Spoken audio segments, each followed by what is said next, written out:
Conférence de presse de la coalition des 14 partis politiques de l'opposition, le 8 novembre 2017. Déclaration. Depuis quelques mois, les Togolaises et Togolais, très déterminés, exigent massivement le retour à la Constitution du 14 octobre 1992 dans sa version originelle, la révision du cadre électoral et le déverrouillage des institutions. À ces exigences sont venus s'ajouter la dénonciation de la répression sauvage des manifestations pacifiques publiques, la réclamation d'une enquête indépendante pour situer les responsabilités des massacres des populations aux mains nues et la destruction d'édifices publics, l'arrêt des persécutions et des arrestations dans les rangs de l'opposition, des poursuites judiciaires contre des personnes inculpées, des traitements inhumains et dégradants infligés aux détenus et enfin des entraves à l'exercice du droit constitutionnel de manifestation. À cet effet, la coalition de 14 partis politiques de l'opposition togolaise a appelé sur toute l'étendue du territoire national à 3 jours de marche les 7, 8 et 9 novembre 2017. Suite à la note informative qu'elle a envoyée, bien que la coalition ait annoncé des manifestations dans toutes les préfectures, le régime a prétendu une fois encore ne pouvoir assurer la sécurité que dans 10 villes, parmi lesquelles Sokolé. Les manifestations de la première journée se sont relativement bien déroulées, sauf à Sokolé, Bafilo, à Néhor et à Kapamé. À Sokolé, très tôt le matin du 7 novembre, des éléments du corps d'un militaire parachutiste, communément appelé Beret Rouge, en tenue de combat, cagoulés et lourdement armés, ont pris position sur le lieu de rassemblement prévu pour le départ de la marche. Au moment même, leurs collègues déployés dans la ville, notamment dans les quartiers Kouloundé, Kédia, Pagalam, Koma, s'appliquaient à disperser à coups de bâton et de grenades lacrymogènes le moindre attroupement de personnes. Toute la journée d'hier, les bérets rouges formés pour faire la guerre ont sillonné Sokolé et ses environs, tabassant sans ménagement tout ce qui bouge. À Bafilo, le même scénario a été déroulé. Informé de la situation, la coalition a tout de suite saisi les ministres de l'administration territoriale et de la sécurité. Le premier, après avoir promis d'aller à l'information, est revenu dire à la coalition que selon le préfet de la localité, tout est calme à Sokolé et a même ajouté que la coalition devrait conseiller à ses représentants locaux de donner la bonne information. Pour la coalition, le but visé par cette énième sortie préméditée des militaires est double et clair. D'abord, empêcher absolument les marches des 3 jours dans ces 2 villes. Ensuite, installer en permanence la terreur au sein des populations de la partie septentrionale qui réclament l'alternance alors que le régime considère que cette partie du Togo est son parti.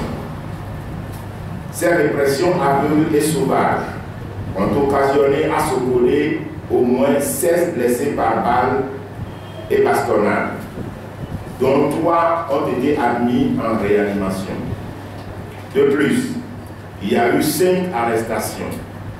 À Bafilo, il y a eu 3 blessés, dont un handicapé qui a été tabassé. Les membres de nos équipes ont rapporté les propos des militaires déclarant qu'il n'y aura plus jamais de marche à Sokolé. Ces militaires sont allés également au CHR pour tenter d'empêcher l'administration des soins aux blessés. La coalition continue ses investigations pour avoir des informations additionnelles. La coalition saisit en outre cette opportunité pour informer l'opinion publique et la communauté internationale que lors de sa marche du 7 novembre 2017 à Lomé, son service d'ordre a repéré parmi les manifestants 5 individus, dont l'un détient une arme à feu et les autres sont munis d'armes blanches.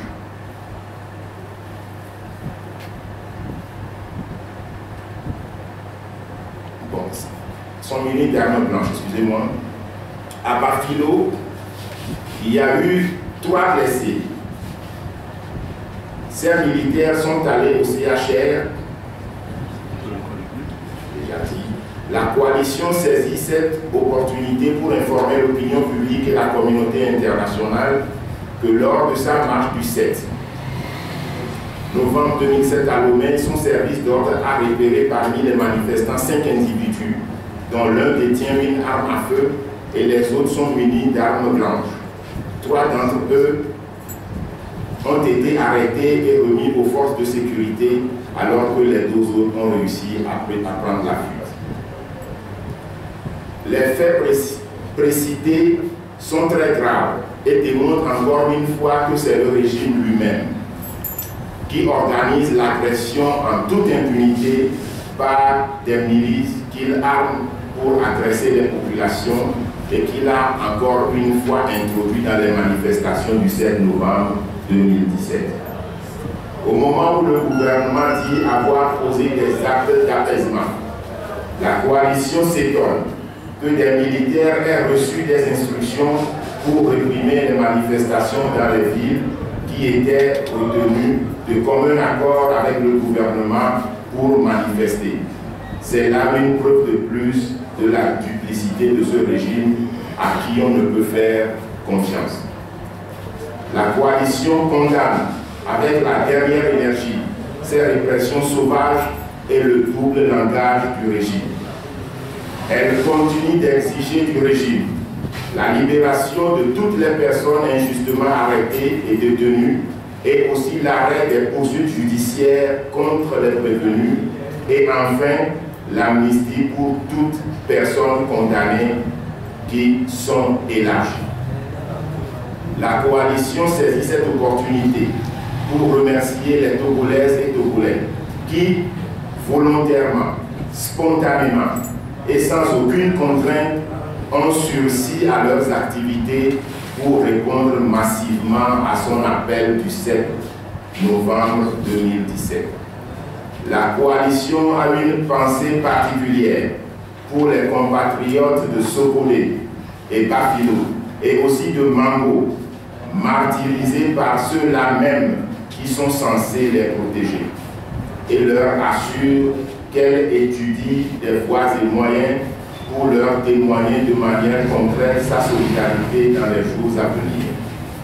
La coalition invite toute la population du Togo à continuer de manifester, à continuer de maintenir la répression sur le régime cinquantenaire, à continuer de maintenir la pression sur le régime cinquantenaire qui semble être à la dérive.